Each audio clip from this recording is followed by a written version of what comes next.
I hit the wrong lever. Let's try this again. Roll us up 200, long way. Pull it up, let's make a whack.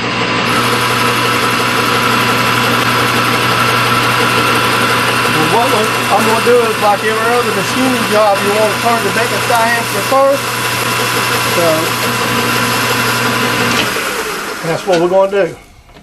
Take this out, and none of this will have to be so exact. It'll have to be precise enough.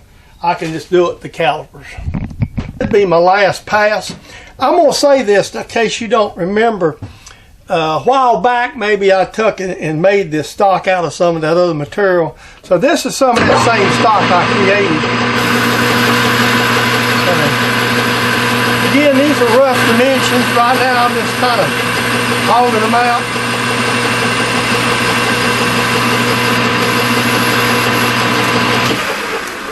I'll pull this back and give it a quick check. I'm looking for this maybe it's a little bit over 1.5 inches.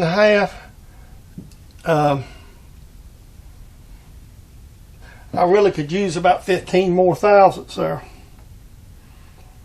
Because what I want this to do, instead of having an O-ring, I want this to set on that other plastic and just create a seal and tighten the lid down instead of having a... I mean, all it's got to do is just hold it from leaking when it's pouring fuel.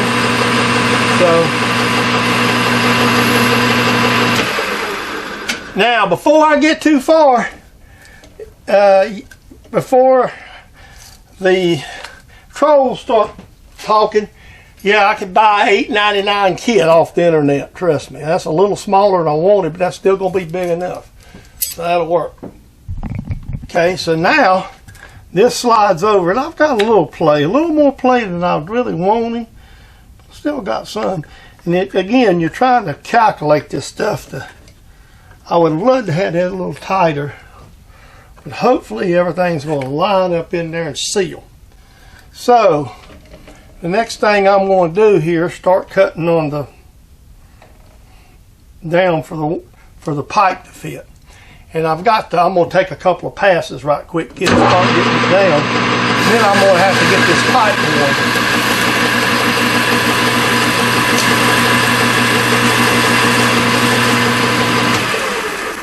And with Durlin, it's always a mess, so you just best to run a little bit, clean it like this, and try not to let it wad up.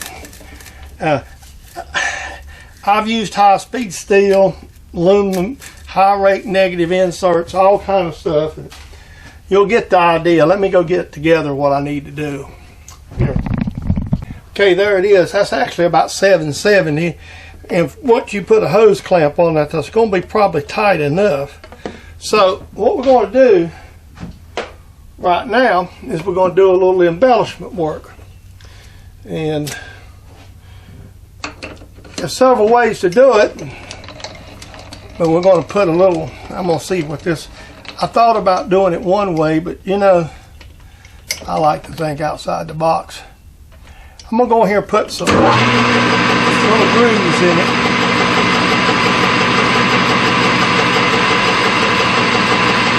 Then we're going to break all these corners, these big corners, and I'm going to probably go back here in a minute and cut this down a little bit where it will slide over. I don't know, because really it's not going to matter.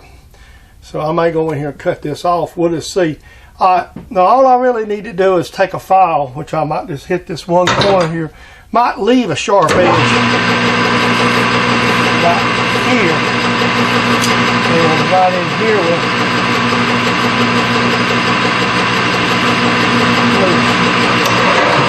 because actually right here, this has got to be cut off to where that's a lip. So what I'm going to do now is get a drill. We'll drill the hole through it for the fuel to go through. Since this one's already got a center in it, we're just going to take a, I want a good bit of a wall to it too, so we'll see. May just do a little bit under a half or something. All we're going to do is just take the 1/2 inch drill,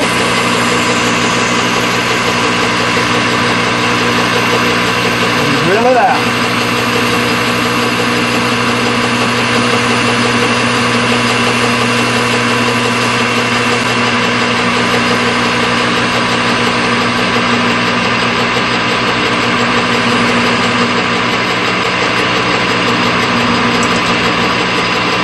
And then just take a deburr tool.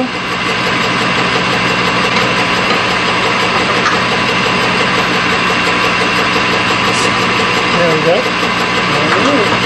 Alright, got to deburr the inside, and we'll see how this looks. Try it out. This is a jug, and this is one of them. I've already tried it.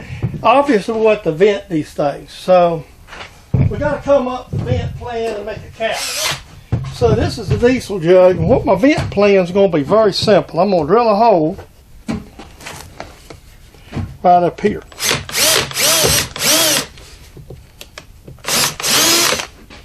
Well, I can put just a plain, right now, 1/4-20 bolt in it. That was a drill tap, by the way, in case you're wondering. And then we'll put a screw in it that'll vent it. We'll make a thumb screw. Oh, excuse me.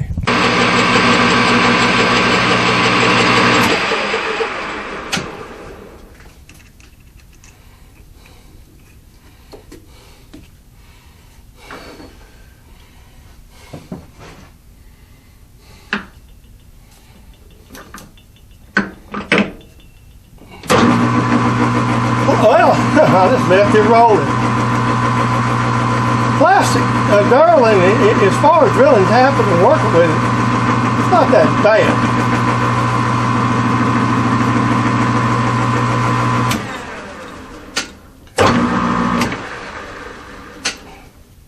Problem with it is, it's like right now, I went to the bottom, trying to get it to grab a little bit, so come on out.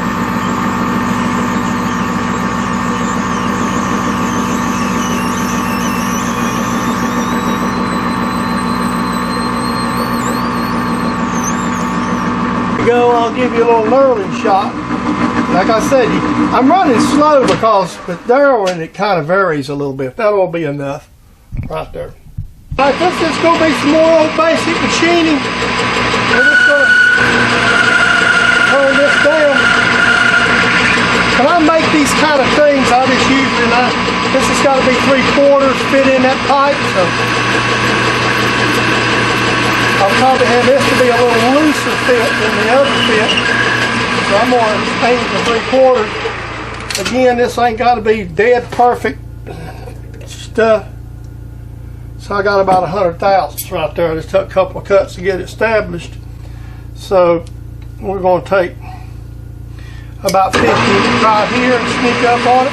I'm going right there to 750. This might fit a little bit looser than the other. I may go about, because this is pulled in and out, so I want this to be a little bit better. Okay, so we need about 50. So what I'm going to do is I'm going to go about 40 and check it.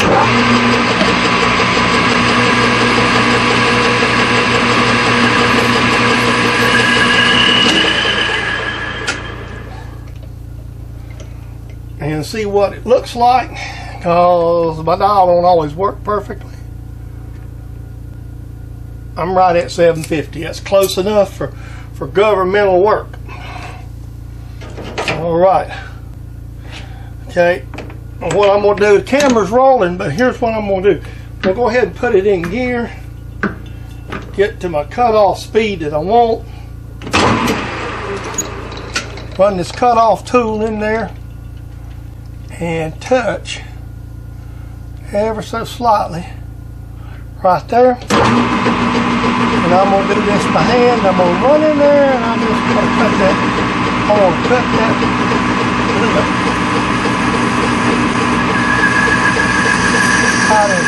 Just a little lead right there.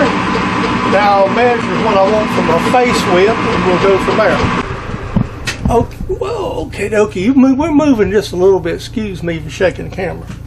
All right, the way I do it, a lot of this stuff, and this is one of them, I want about 1/4 inch to grab onto. So I just take my scale just like that. Go in there and mark this with the cutoff tool.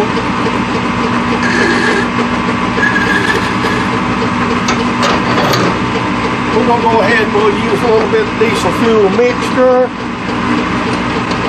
And do it this way.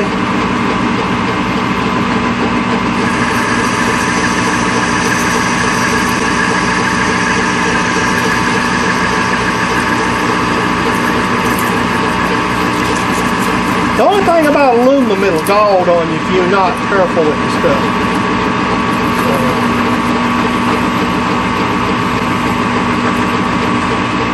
Alright. I'll make another one, knock the tit off. I have a little fixture I make. Well, sometimes you can use whatever kind of screws they call them. And sometimes, so what I like to do here is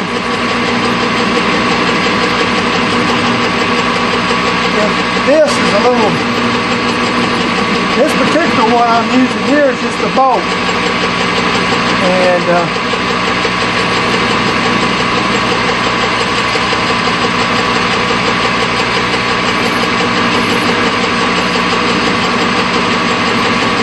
this will make my thumb screw for my pen.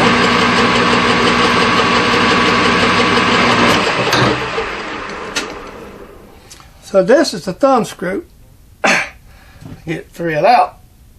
We have to get a pair of pliers. Okay, folks, here we go. This is the diesel one. What I do with my torpedo heater is mix the diesel and kerosene to gain a little bit of savings. But basically, you know. Now, again, before anybody troll jumps in there, yes, you could buy these on these little kits, something similar on the internet for $8-something. What's the fun in that? So basically, this is it. I got a clear hose, aluminum plug to keep the hose, and then this is for the vent. So what I'll do is we won't use it, just screw this out. Little thumb screw, little 1/4-20 bolt. I started to get a piece of brass, but I didn't want to get that darn fancy. Then that screws right back down in there. Just like that.